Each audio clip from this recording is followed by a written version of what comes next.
Hey everyone, welcome to another episode of The Paige Show. Today I have my really good friend Jen, and we have no idea what we're going to talk about.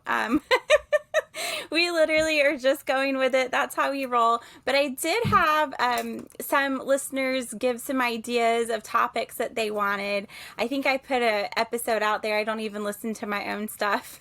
Jen, maybe you can help me out, where I was asking for ideas of what you guys would want to hear on the show. And so I know, so I know one of the topics that came up was ghost. And I had just actually written, I don't know if I've even put that episode out there yet, about ghosts and this really unique spin on it and the ghost of like the past and things like that. And so I don't know, maybe that's part of where we could go today with the idea and the topic of ghosts. But I think it would be fun to just share our experiences with ghosts and explain a little bit, at least spiritually from my perspective. That's all I can share because that's the Paige Show. What I believe ghosts really are and how I work with that in my life. And Jen, this is a perfect topic for her because I have known her now for 7 years. I think we're going on 8. Okay, she keeps me straight. As long as I've been with Troy, yeah. Yeah. So that's our anniversary coming up. And right? And she started out as a client of mine and really became a really, really dear friend. She's taught me as much as I've taught her, I'm sure. And this is just going to be really fun for us to do. So I am happy that you guys are joining us and just be along for the ride. So on the topic of ghost, I know, Jen, you have some specific stories in your life. Yes, I do. Of experiences with those. But before we jump into the stories, I'm going to kind of share what I think ghosts are, maybe to put some listeners at ease as well. And then I want you to share your perspective of that, but also your stories related to this topic as a whole. So for me, especially working as a medium or doing metaphysical work, I really have really strong boundaries with spirit. So I don't do the really scary stuff. I can't even watch scary movies. Everybody that knows me knows I'm a wimp when it comes to the scary.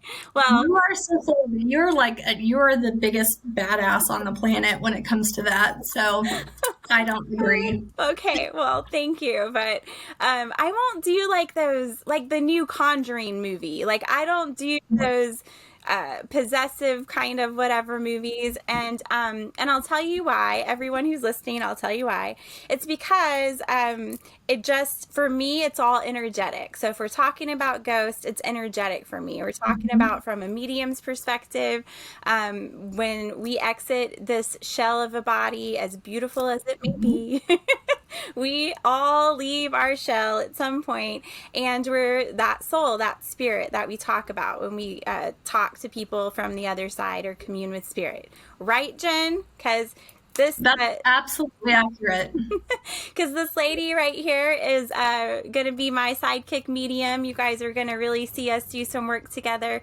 I've been working with her for years to open up her mediumship abilities, and I just love to see how she's blossoming. So you have 2 mediums on with you tonight, everyone. And so from that perspective, you know, we're talking about souls. We're talking about that spirit, that essence of life that's exiting. And so for me, my boundaries with spirit, the other side is that I don't want to see or deal with that type of energy. You know, there are times where I've had to, the darker energy or the lower vibration, heavier energies.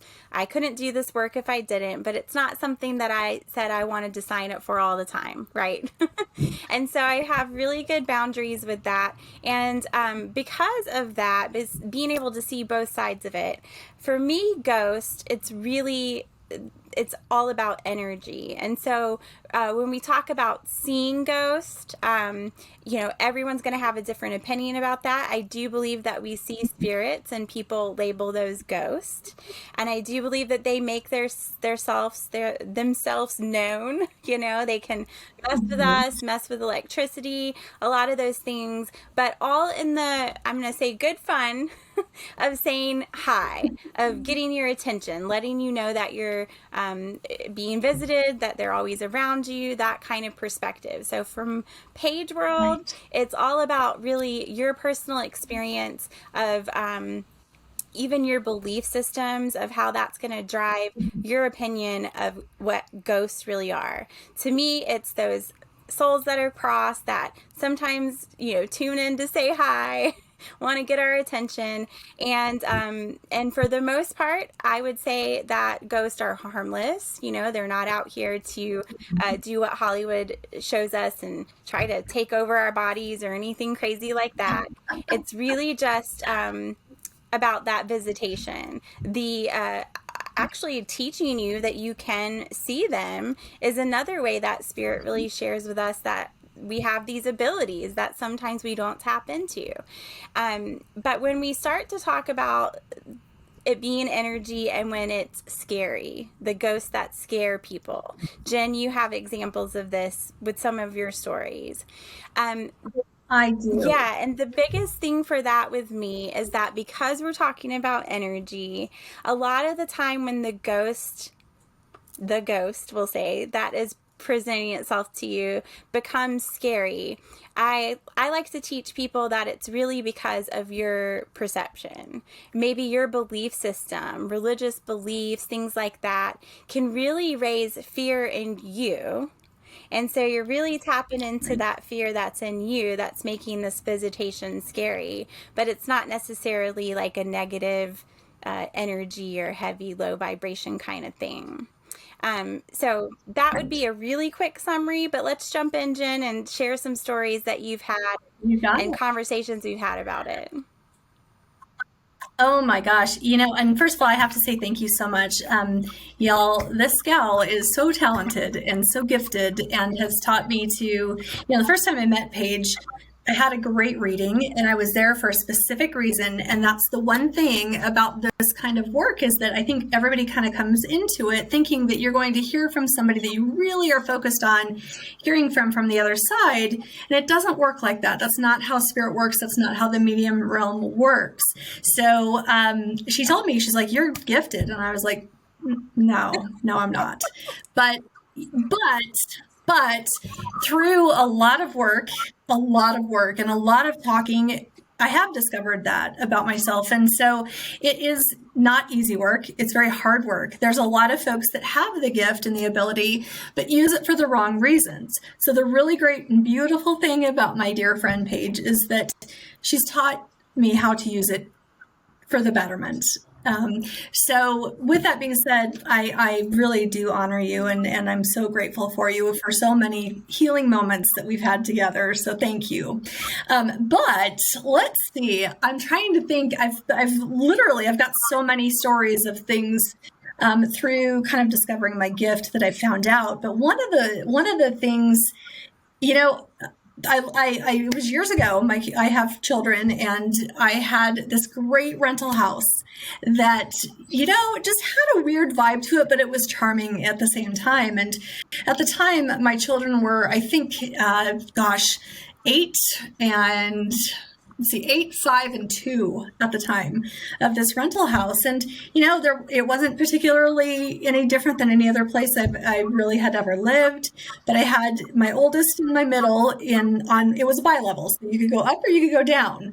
And as time kind of wore on and my kids kind of got used to their rooms, they would start feeling a little fearful of going into my oldest's bedroom.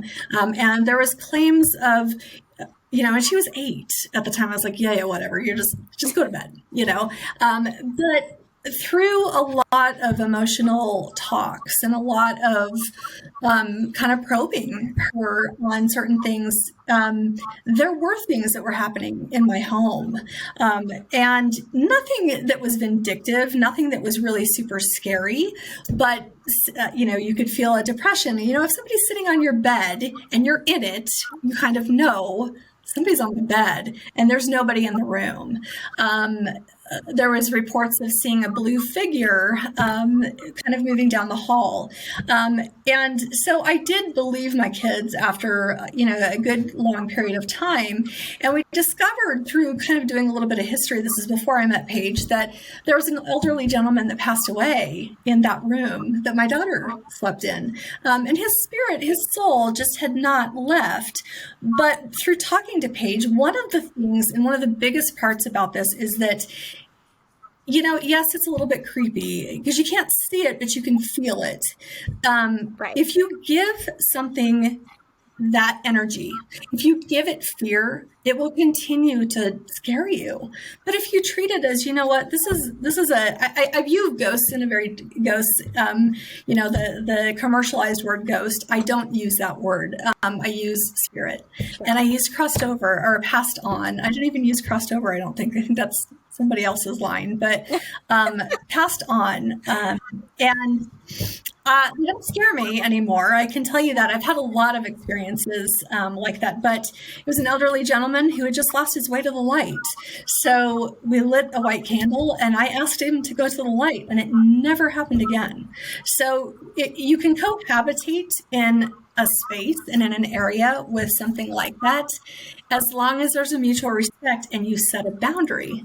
And so that's a big word in this realm and such. So that's one. I have a few more that are kind of a little bit more like, all right, that's kind of creepy. But, when you learn a little bit about it and you accept it, it makes it a little bit easier to not be so afraid of it. Yeah. I think. Well, and I think you said it perfectly, the word boundary. The way I talk about having boundary with spirit, and, I've told you, we kind of have to have our bottom line with spirit, and they honor us. We're signed up to do something in this physical world, and they're honoring what we contracted to do.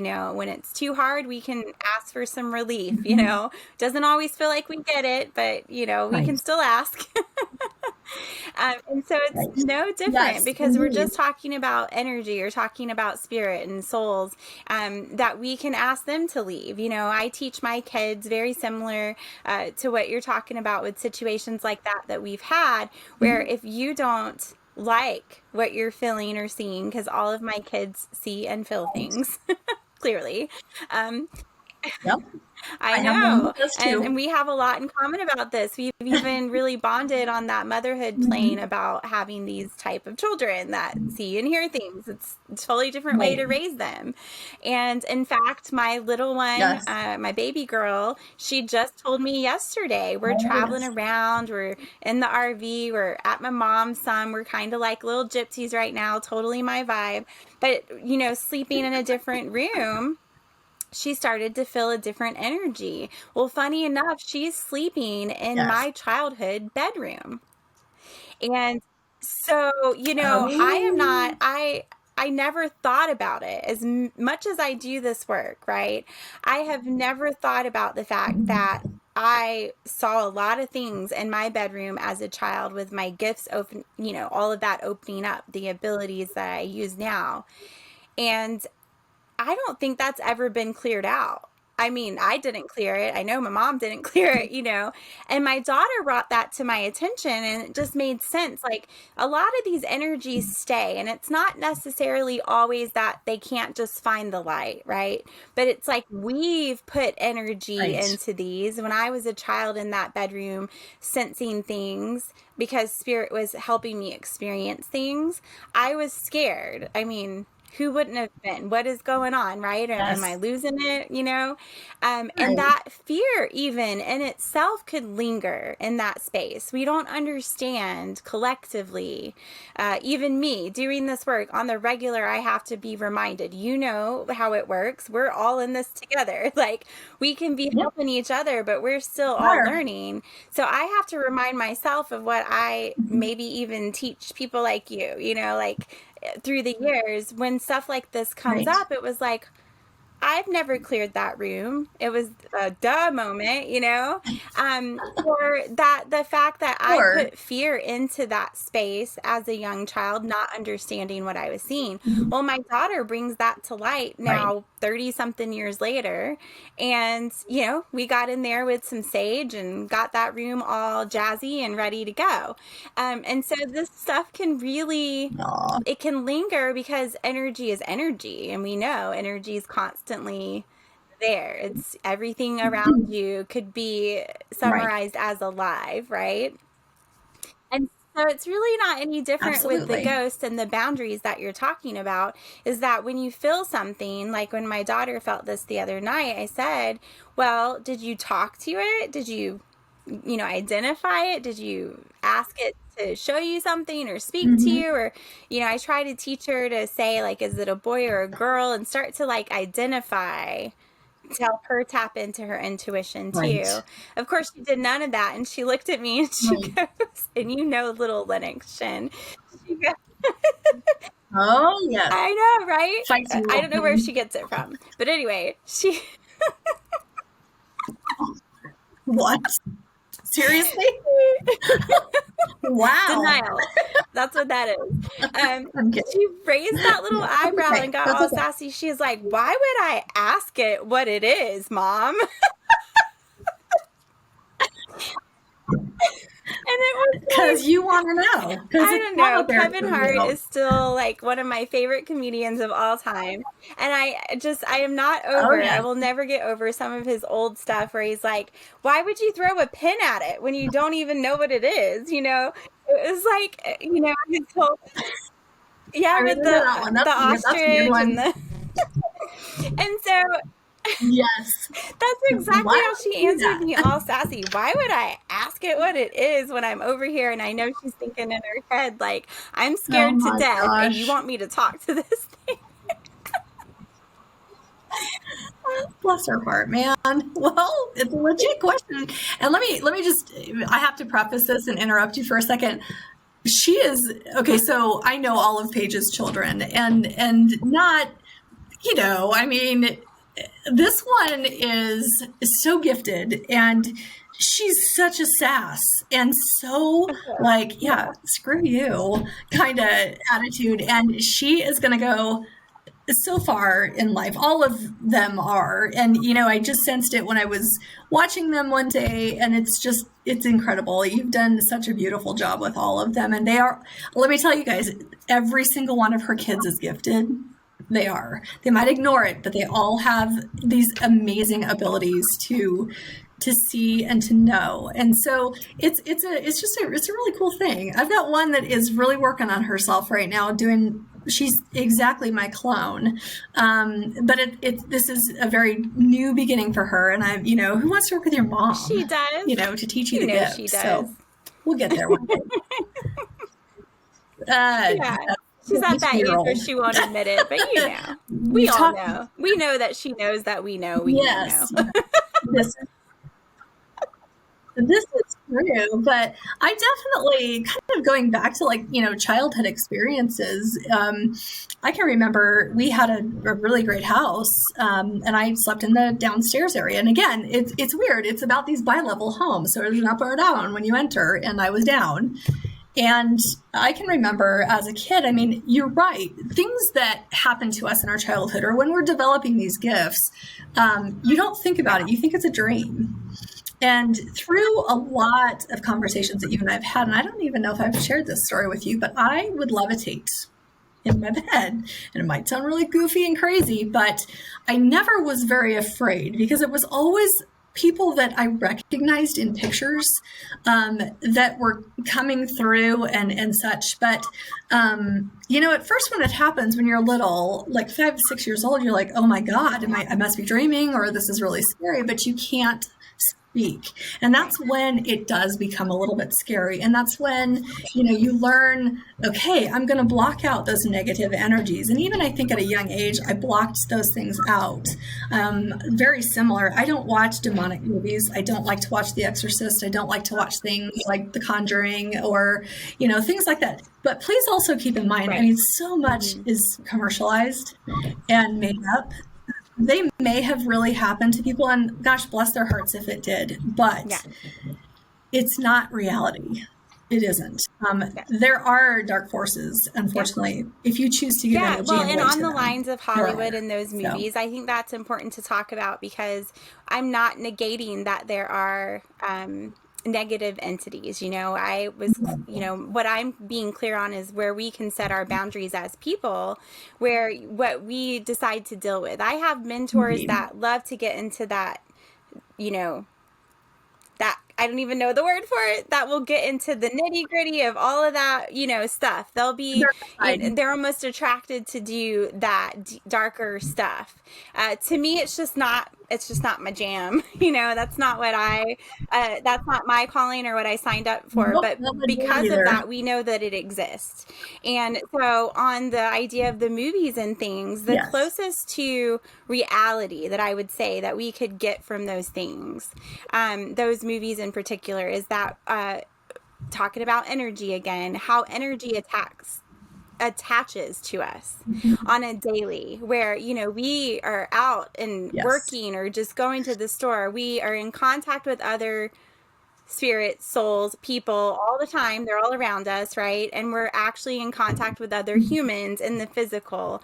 And so their energy, we know that your mood can rub off on people. Well, what we're saying with that, when we say the mood you can affect the mood, is that your aura, your energy spaces, they cross over, they attach, they connect, we're blended all the time. And if it's not a really good one, it can attach itself to you. So I would say to you, with that, when you said, bless their hearts if that happened, I would agree with you. I think there's probably some truth to that these types of things could happen, where a negative energy is attached to you. We see little glimpses of that in society right now with anxiety and depression and all of the mood or the mental health issues that we talk about. A lot of that, yes, we know that there are actual illnesses and chemistry issues and science behind that.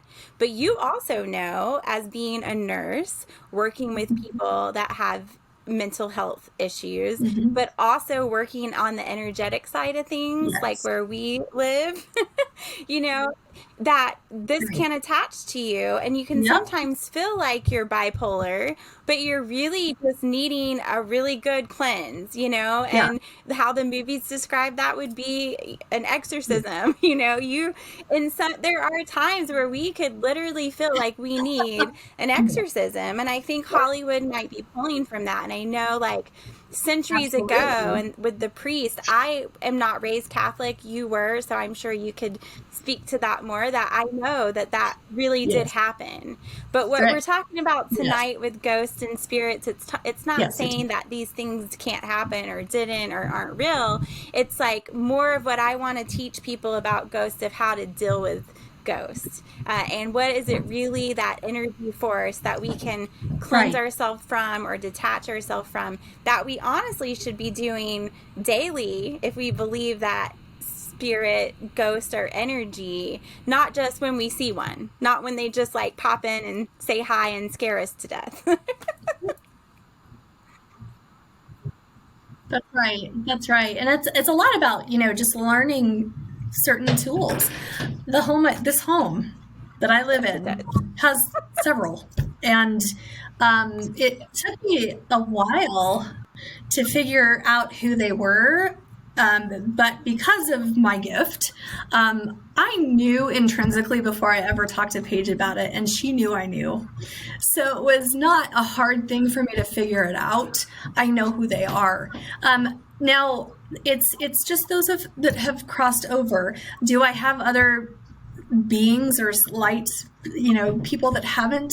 Yes, I do. Do I know them? No, I don't. But I have a deal with them. You stay in your space, I'll stay in mine. We will not. And they know I have a boundary, but I have a method of protection. And that was through a lot of teaching and a lot of learning and a lot of education and reading and learning what I could do to protect those that I love that live in this home. And there are things that I do on a daily basis. I'm very methodical with what I do. And quite frankly, given I've lost somebody to a suicide, he's around sometimes too.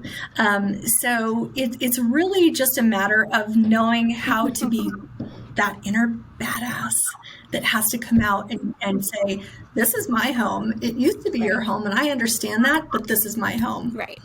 And you can be in it. It really can be something as simple as, if you got something to say it so we can move on. And that's kind of like how I work with people and ghosts. It's like, let's get down to this. You don't need to be hanging out. I don't want a ghost friend. Right. Just like, tell me what you're here to tell me. And then let's move on. Let's get this all going. Because I'm sure you got things to do. I got things to do. We all got things to do. So, right. So I like to bring some humor to this, clearly, because it can be an emotional topic. I mean, we're talking about loved ones who have crossed as coming through as some of these people that visit. But I don't want to miss out on like the idea of haunted places when we talk about ghosts. When we started this, I know it's June, people, but what came to me was how people do like Christmas in July. I was like, it's totally like Jen and I to do like Halloween special in July. We'll just pick our time. But, I don't want to skip over the haunted piece. And what really came to me, why I knew I needed to do that, was the Alamo. I don't know if you've ever been to the Alamo in Texas. Okay. Because when we talk about ghosts, you cannot deny that ghosts are real if you've ever been to the Alamo. So when I went to the Alamo, I had just started to agree to this lifestyle. That's what I will say. I just had said, okay, Spirit, I give, I surrender, I'm doing this. And things were really wide open. And I didn't have the same boundaries and all that stuff that I have now. And I kid you not, everyone looked at me like I was crazy to go in the Alamo. And I was like, why am I crazy when it is like a tourist spot?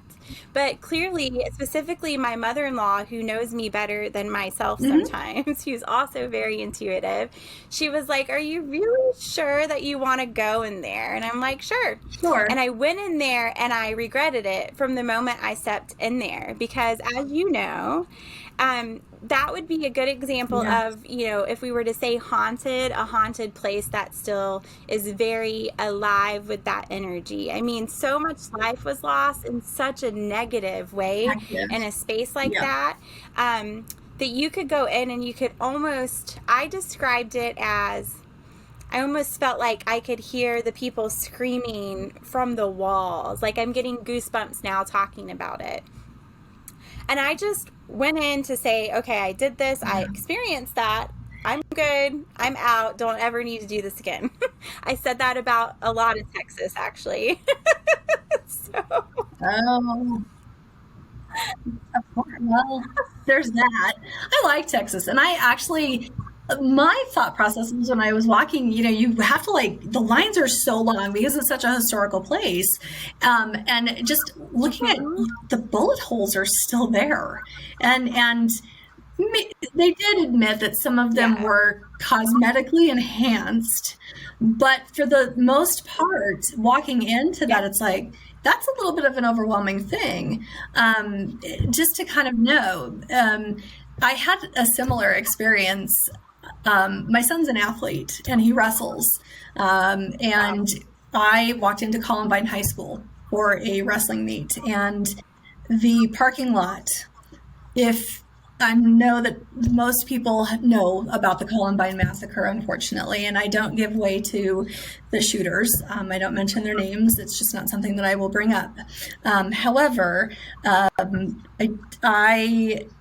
I was pregnant with my first daughter when that happened 22 years ago. And just having that feeling and watching and seeing, not to be completely gory, but there was this poor kid on the sidewalk. And I was walking up that same sidewalk to get into the school. And you think about those things and you remember those things because it was a traumatic event. So that's a really good thing to think about, is that, where there were traumatic events, there's a lingering air, a lingering spirit, because it's almost impossible to clear that energy from that space. So it's not a place I enjoy visiting. I will go, but it's almost overwhelming in a disturbing way. I pick up on the feelings and the sheer terror of that place. And it's an unfortunate thing. It truly is, but it is beautiful nowadays. It is absolutely a beautiful place to see. And gosh, my heart goes out to all of the survivors and the families of the victims. So.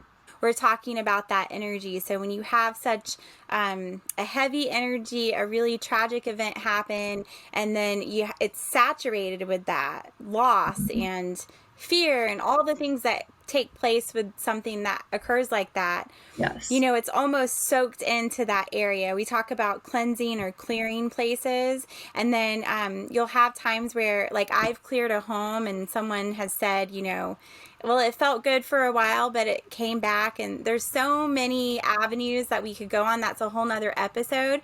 But I bring that in sometimes because sometimes the energy is so saturated with the tragedy that occurred that it's almost memorialized, where it's just, that's going to be there, and that's where I think people could agree that there's that ghost that we talk about, that the lingering behind of that energetic force that's there, from that being lost. It was another good example of that was, and it's another historical place, is I lived in Folly Beach, South Carolina for a while, close to Charleston. And Charleston's very historical, a lot of loss. These beaches were beaches you could imagine, Civil War and soldiers, just, you could just see it. I don't have to really describe it. And we stayed in a beach house on this one end of the island.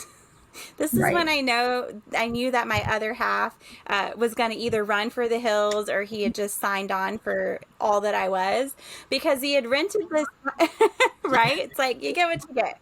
But we rented this house on the beach, and it was this really cute house. And I was getting out. I had to get up early in the morning to make the drive into the city.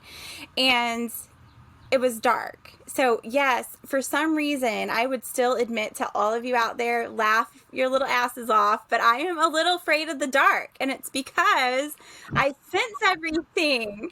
Like, because to me, it's like when the lights go out, like when I do medium work, the lights go out, so you see. So when the lights go out literally in the dark, I sense and see things like, woo. And so I would get into my car. The first few times I had just, Justin and I had just started dating and had been in this house together and all of the things. And I was like, I cannot go in here and tell this man that I am afraid to go to my car. But I was so afraid. I was sensing all of the energy. I could see the battles. I could have told you probably exactly who dropped in that spot, and I knew it was all from that era, that time of this beach being covered in that loss and tragedy. And I finally, I totally tapped out. I was like, I can't do it. I can't do this house. That side of Folly Beach was known as the more historical side, but I didn't know that at the time.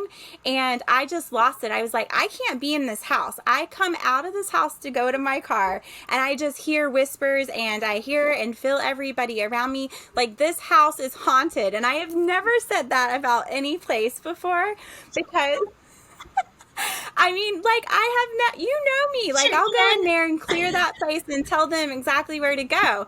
But I tapped out on this, and I walked into that realtor's office, the leasing place, and I was like, this is going to be crazy, but I don't care. But you need to find me a new house because that one's haunted.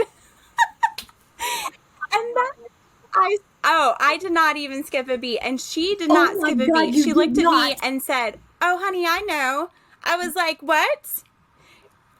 You know, and then like she proceeded to tell me about that side of the beach and the like, right, all of it, and I was like, "Yep, got that, felt that."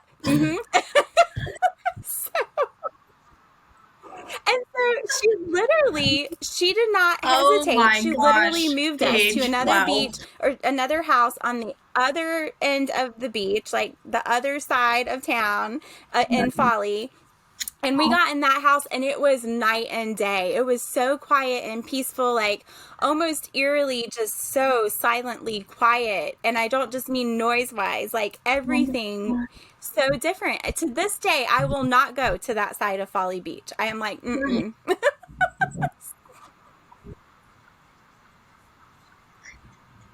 And that's so interesting because you can, one of the blessings of this gift, but it's also kind of a curse. I hate to use the word curse because it's not really what I mean.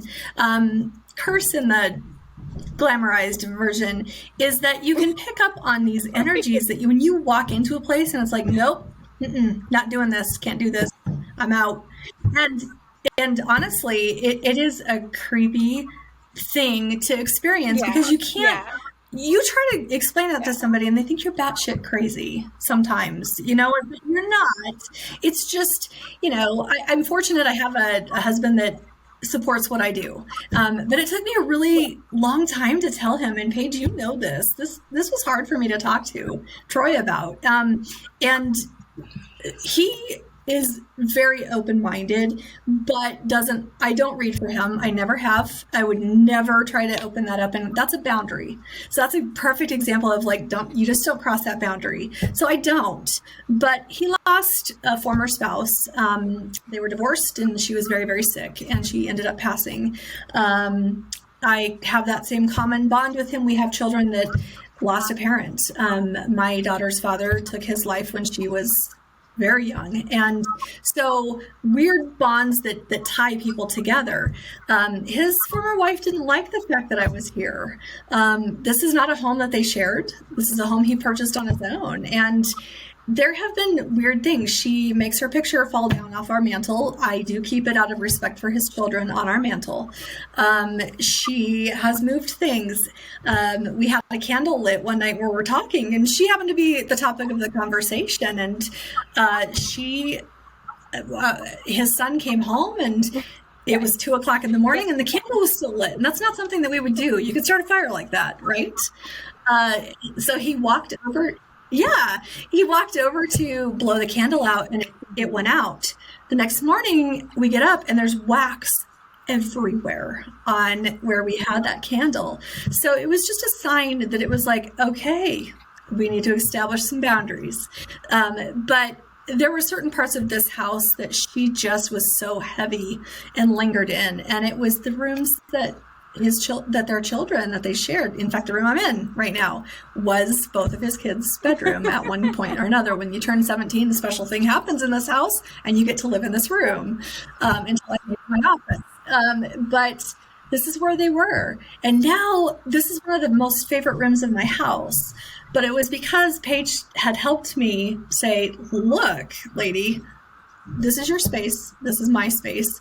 Let's agree to disagree. I will make you the center of attention, which is ironically how she was in life. So I've always honored that, and I've honored her in that way, and she is at the forefront of our mantle. These are energies. We know that ghosts exist. You can put your own labels on them, spirits or souls that are, finding their way home. However you want to summarize it. We're not here for specific definitions on the Paige show. But it's really just about that energy. And when we talk about that, it can be comical sometimes. It can be lighter and funny, and it can be scary. It can feel like you can feel that experience depending on the tragedy. So I think we've covered a lot on this topic as far as the ghost that can appear in our lives. And I think, we could validate for everyone out there that yes, if you're sensing this, there are abilities for spirits to visit us, and people can call those ghosts. And it's really now about how we would want to leave it for people before we close out tonight. What are some things that you do? I'll share some of mine, and I want you to share some of yours that will help create these boundaries if you are encountering a ghost in your life. For one, the easiest one is like, if it's a place that you don't have to be, then don't be there, Right. like with those heavier ones. Because I will say, if you're empathic, which I believe we all are, we're human. We're all on that same little, tapestry woven together. We're all Yes. empathic, but some of us are just not aware that we are, and we're not tuned into that. And so being human, those things can really latch to you, when we talked about that briefly tonight. So if you don't have to be around it, I would say that's the easiest way, is just don't. But if we're talking about things that are part of you, it's really about that personal bubble and boundary, like your daily rituals. I did an episode on rituals with another good friend of mine, and that's huge. Rituals of how you're going to clear yourself every morning and every night. So you're clearing yourself in the morning to get ready for everything you're going to encounter, and you're clearing yourself at night to get rid of everything that you did encounter that tried to come back home with you. We've talked about that with you, Jen, a lot, with your house and all the activity and all of you being very empathic over there. It's like you guys bring home Oh, yeah. everything in the beginning. Before you understood this concept, I think you could agree, you and your kids, and you were thinking that the whole house was full of ghosts, but I would, remind you, it's you guys are bringing all this in. And I think that shifted tremendously with Yep. rituals that we just, so, get That's away from right. it if you can. You don't need to hang out with Totally did. ghosts or be in those places,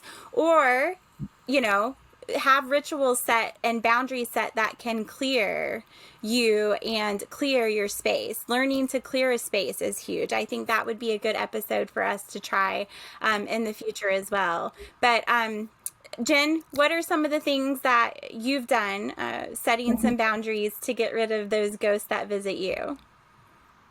I meditate an awful lot, and I found a lot of joy in that, but it allows me to kind of focus on what it really is and what I need to do. But I do a lot of work with crystals and the healing energy of crystals and the protection and the protective energies of crystals. That's one of the things that I've discovered through this gift, is that is a gift for me. That's another one. So I use crystals a lot in my home. Amethyst is one that I have at the apex of my home. It is something that I see when I walk into my house. It's at the very center point of my home. It is a protective thing. I have salts that Paige actually made me, and it sits right next to that amethyst, and it doesn't go anywhere. My kids know, my husband knows, you don't mess with that. Just leave it alone. But I work with sage an awful lot and Palo Santo. So I do a lot of not necessarily heavenly sort of things, but I do a lot of very spiritual things in my work. And when I feel like the energy is stagnant, I clear it with sage and tell it, leave, open the windows. Good thing to do, definitely. Of course, sage is a great one to use to clear homes and to clear spaces, clear yourself. But you can actually just burn sage, as, just let it slowly simmer, is what I like to say, in areas of the house that feel like the visitors like to hang out, and you can just really connect through meditation, prayer, however you connect to source to get your information. I always tell people there's not a specific time on that. Maybe you have to let it slow simmer for a few days. It's really up to what comes to you. Or if you do choose to have like a professional person come in and do it, then that's up to them to tell you, and you kind of go with that. But I think sage is great because you can just have it slow simmer and keep that space going. Sure. But also just a candle, the ritual of lighting the fire, that initiation of the fire energy, the idea of it burning something up, how fire is very purifying in a different way than water. Having candles going is very, very ritualistic and great to keep the energy in your house Yep. and to have, unwanted friends stay away. That's a good way to say it. And then with the crystals, you can actually set up your house, like you have what you Yep. just talked about. You can actually set up the doorways, the entryways of your home, being symbolic of what you're allowing to come in. That's a whole nother episode. I think Jen and I are going to do that next. We're going to do a whole clearing and kind of feng shui, Right. like how you set things up in our way. The Paige and Jen way, but crystals, especially like obsidian. Yeah. I love Yep. obsidian. Any black stone or clear crystal, I like to have it at the Me entryway of a too. home, and I've set an intention in that of like the only, what we say in our house is only goodness and light Mm-hmm. is allowed here. So we'll set that attention in our stones, and that will be in our entryways of the bedrooms or the main doors of the house. Another good one that would speak to people out there who are a little bit more religious are crosses. For me, I love the Celtic cross and all kinds of different styles of Celtic crosses. And so I don't do traditional crosses, but a Celtic cross is usually over every archway or facing every entry door because, as you know, like in the Hollywood exorcist movies, Yes. that cross is very symbolic of getting rid of the unwanted friends. And so those are some tips that I think we could throw out there that are easy if you're having issues with unwanted friends or ghosts right now, Right. is to get a cross up, get a crystal out, light a candle, but always know that you could seek help, that there are people out here who believe in you. We believe in ghosts, but we ain't afraid of no ghost. Absolutely. Right. That's right. And always just remember that, saying things like only peace, light, and love into this space is what I say. And it's my thing to chant when I'm meditating or thinking about those things. Doesn't have to be a lot, but do something. And I think these are great things to just do in our homes anyway, even before we have an unwanted friend. Right. Yeah. Well, I hope that everyone enjoyed this. Jen, I am so happy that you're on this incredible, spunky, crazy journey with me.